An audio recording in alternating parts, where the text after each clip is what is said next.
L'audace est un état mental qui peut confiner au génie, à l'irresponsabilité, à la folie ou aux trois en même temps. Le groupe Stellantis nous annonce le retour triomphant et très audacieux de Lancia.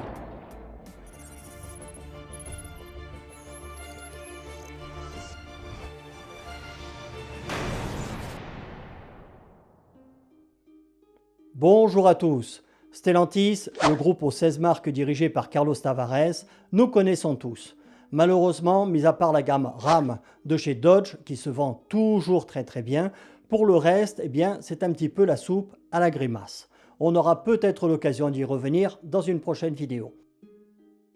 Sur le premier trimestre 2023, alors que le marché européen global progressait de 18%, eux ont eu une progression de seulement 11% par rapport à 2022 qui était une très mauvaise année avec le Covid et la pénurie de semi-conducteurs.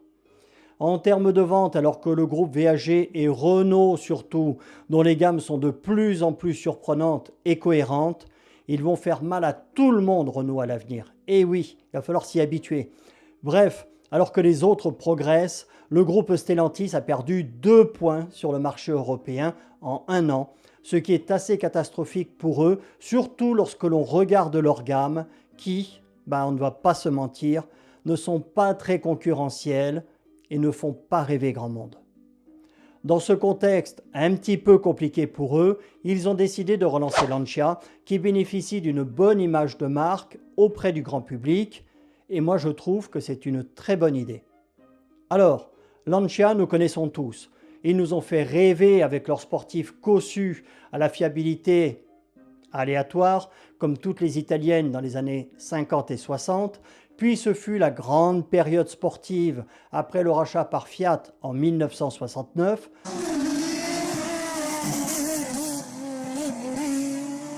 Avec des véhicules de série qui, eux, par contre, n'avaient pas la fiabilité et dont la qualité de construction était de plus en plus médiocre au fil des ans, avec en plus, cerise sur le gâteau, un SAV assuré comme il le pouvait par le réseau Fiat, qui était déjà débordé par les véhicules de sa propre marque. Mon père a eu une 2000 Volumex, je crois que c'est la pire voiture qu'il ait possédée de toute sa vie. Certes, le compresseur volumétrique, c'était génial lorsque la voiture fonctionnait, sauf qu'elle était tout le temps en panne. Donc, tout en nous présentant son nouveau concept car, qui est magnifique, la gamme a annoncé faire son grand retour en Europe pour 2024. En plus de l'Italie, où ils sont toujours présents, ils veulent s'installer dans 6 pays européens, dont la France, où ils comptent ouvrir 20 concessions et 80 points de SAV. Alors sur le papier, c'est super, c'est génial.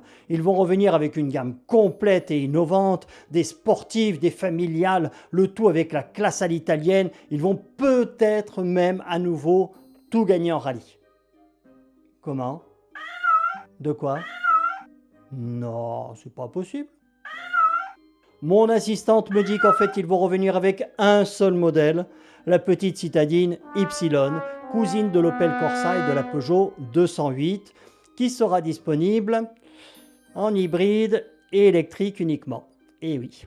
Puis en 2026, ce sera un SUV Gamma qui ne sera disponible qu'en électrique, et en 2028, une compacte Delta qui elle aussi ne sera disponible qu'en électrique. Et ce sera tout. Tout. Ils veulent se contenter à 3 modèles qui à partir de 2028 seront tous électriques.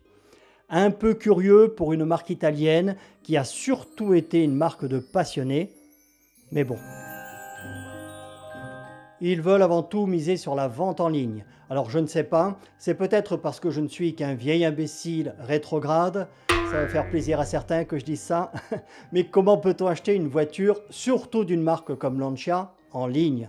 Il y a un rapport charnel avec une voiture. On a besoin de la voir, la sentir, s'asseoir dedans, l'essayer, discuter avec le vendeur, revenir la voir, réfléchir à la couleur, aux options. En plus, ça coûte cher une voiture. T'achètes pas ça comme une vulgaire pizza sur Deliveroo. Donc, dans l'esprit de Stellantis, parmi les marques moribondes du groupe, on va pas se mentir, Alfa Romeo, ce serait l'esprit sportif, DS incarnerait le luxe. Moi je dirais plutôt le clinquant à la française, et Lancia, ce serait l'élégance à l'italienne. La Dolce Vita. La Dolce Vita, mais électrique. Ouais. Alors, pour moi, il y a deux points intéressants là-dedans. Le premier, ce sont les concessionnaires. Comment peux-tu faire vivre une concession avec un seul modèle au catalogue et en exposition dans le hall pendant 2 ans? Surtout que ce seul modèle ne sera finalement qu'un clone d'autres modèles du groupe. Donc, sauf à rajouter la marque dans des concessions Fiat qui font déjà Jeep et Alfa Romeo, ça va être compliqué. Ensuite, le positionnement de marché se rapproche beaucoup de celui de DS, qui, comme on le sait, est une marque qui n'a pas d'histoire, donc aucune racine, et qui est à l'agonie, maintenue en vie sous perfusion par Stellantis.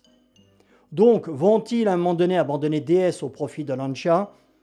Ça ne serait pas forcément une mauvaise idée, surtout que les chiffres de vente de Citroën sont eux aussi assez catastrophiques. Donc il va y avoir un moment donné où il va falloir faire des choix. Soit ils virent l'équipe dirigeante et mettent Carlos Ghosn, par exemple, à la place, ce qui ne serait pas une mauvaise idée, soit il y a des marques qui vont passer à la trappe. Moi, quitte à faire une petite citadine électrique et joueuse, je lui aurais collé le badge Auto Bianchi dessus. Ça a une image jeune et dynamique, tout ce qui manque aux autres marques du groupe, et ça n'aurait choqué personne qu'elle soit électrique. D'ailleurs, s'ils veulent de moi comme conseiller, consultant ou directeur général pour relancer les marques du groupe, ils peuvent me contacter. Je suis peut-être moins doué que Carlos Ghosn, mais je suis aussi beaucoup moins cher que lui. Salut à tous!